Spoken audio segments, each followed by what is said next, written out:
Titolo: un matrimonio non si fa. Ieri Mattarella, il presidente del nostro Stato, si rifiutava di fare il celebrante di un matrimonio che appariva concluso.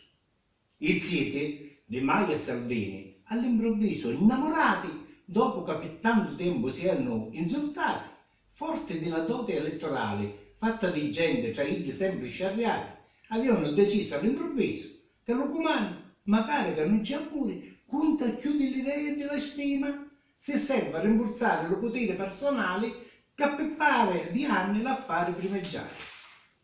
I ziti, per dare la patente garanzia a un amore solo sulla carta, avevano escogitato l'espertizia. A capo della famiglia di governo ci misero un estraneo o Parlamento, un certo professore, dottor Conti. Pini si riversarono d'un rame di comando, stanze diverse e letti separati. Nella carta siamo sempre maritati, nella realtà però restiamo sciarriati. Il presidente sfasciava un loro gioco. Un nostro garante della Costituzione, vedendo che alla base dell'Unione c'erano solo interessi personali che facevano a pugna con l'interesse nazionale, ci disse: ora vi fermate. Può bene del nostro amato Stato, io nomino per capo provvisorio un uomo di nome Cottarelli, una vera garanzia, che per qualche mese ferma tutta questa pazzia.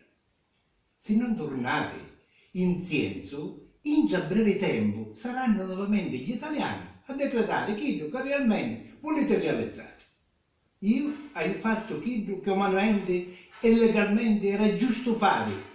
La vita e lo destino dello Stato dipendono dal voto popolare. Cari italiani, facete una scelta di intelligenza e di coscienza. Volete ancora vivere come essere liberi o vi volete suicidare e diventare schiavi?